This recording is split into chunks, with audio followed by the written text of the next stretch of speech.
Good morning, everyone. Good morning. I am so happy and humbled to be with all of you today, and I thank God for bringing me here. My name is Natalie Wamboi, and I'm 10 years old. I'm in class 5, and I'm an author and a poet.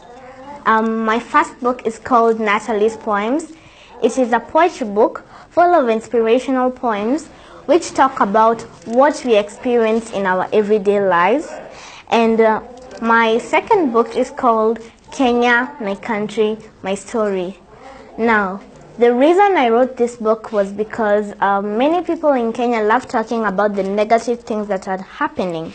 But I thought to myself, why can't I write all the positive things that have happened in Kenya in a book? And the second reason I wrote this book was because I wanted to celebrate all the Kenyans who have made a difference in our country. And I also wanted to state what we can do to make our country a better place for all Kenyans to live in. Recently, I have just launched my third book. Here it is. It's called Extraordinary Kenyans Doing Extraordinary Things. It's about 40 Kenyans, 20 men and 20 women who are all doing great things in different fields. These people have all overcome challenges just to achieve their goals. I want to thank Mr. Ndungu Nyoro for having me here today, because it is such a blessing to talk to young people like you who are full of hope, dreams, and ambition. I am here to talk to all of you today about living a life of purpose, a life that will make you feel happy and content. There is a book written by a man named Gary Zukav called Seed of the Soul. And in Seed of the Soul, he defines what is true power and what is authentic power. And in his definition of authentic power, it is the kind of power that can never leave you. It will always be with you, not your looks, not your money, and not your fame. But authentic power is when your personality comes to serve the energy of your soul. When you realize what you came to do in this world. When your personality serves the soul. When you're able to align who you are and what you came to do in this world. I thought a lot about that, and it was actually life-changing for me. Everyone was created with a solution for another person's life. God was very generous in his giving. He made sure we are all unique in our own ways. It is a problem when some of us do not realize what is unique about us. What sets you apart from the rest of the people? You may never live a happy and fulfilled life until you discover your inner ability. Your inner ability and talent will never leave you. It will always be with you. All you need to do is work on it, perfect it, and make it known to the world. By doing this, you will be empowering yourself and also empowering others. In the process, you will find a sense of purpose and a direction of where you want your life to go. Seated in this room, we have people who are already doing well in life, and we really appreciate what you have been able to achieve.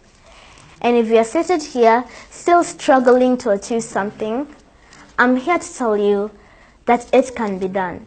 And it's not too late. You can do it.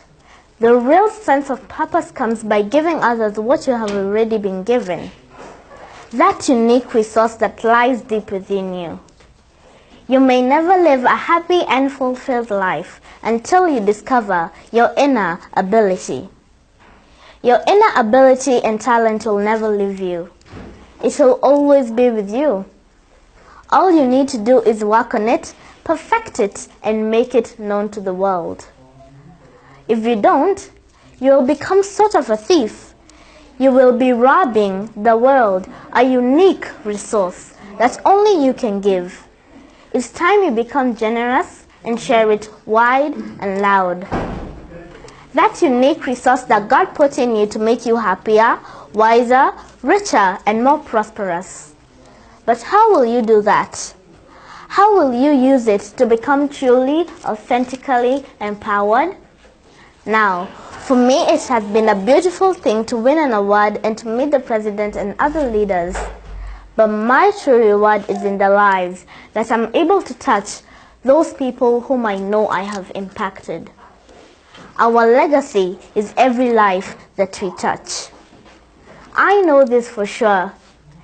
Any life, no matter how fantastic it is, no matter how glorious it seems, how many likes on Facebook you receive, any life and every life is enhanced in the giving, the sharing, and the opening of the heart space of who you truly are on the inside. Your life gets better when you find a way to share it with someone else. But how will you do that? How will you use it to become truly, authentically empowered?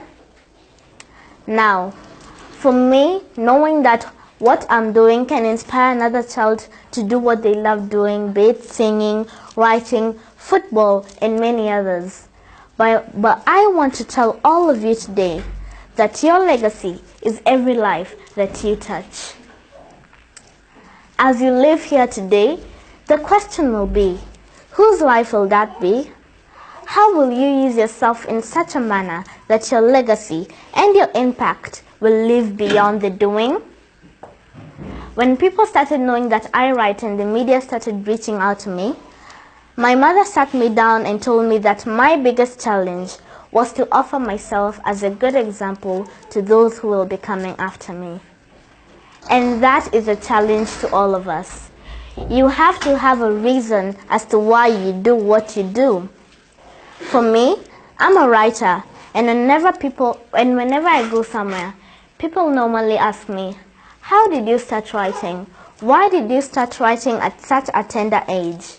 And my answer is usually the same.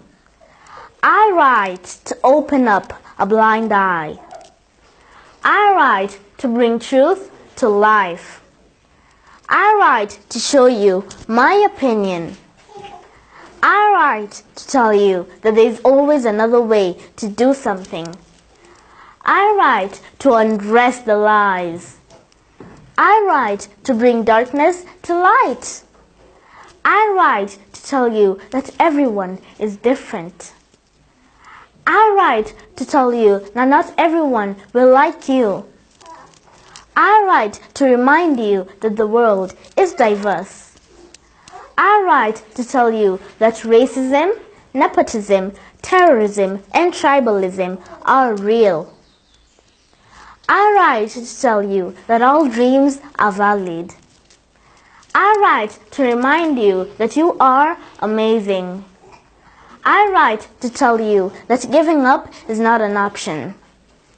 I may not be the best writer, but I want you to get something from what I write. Not just read and go with the same. I want you to make a change. Even if it's just a slight change, I will never stop writing.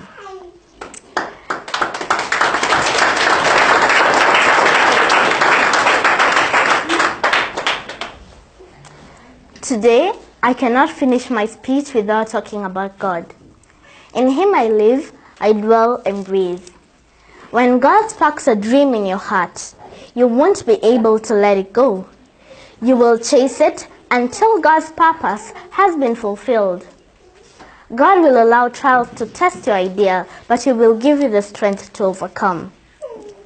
God will always provide for you in the journey of turning your idea into a reality. God will always give you the direction on how to follow your idea.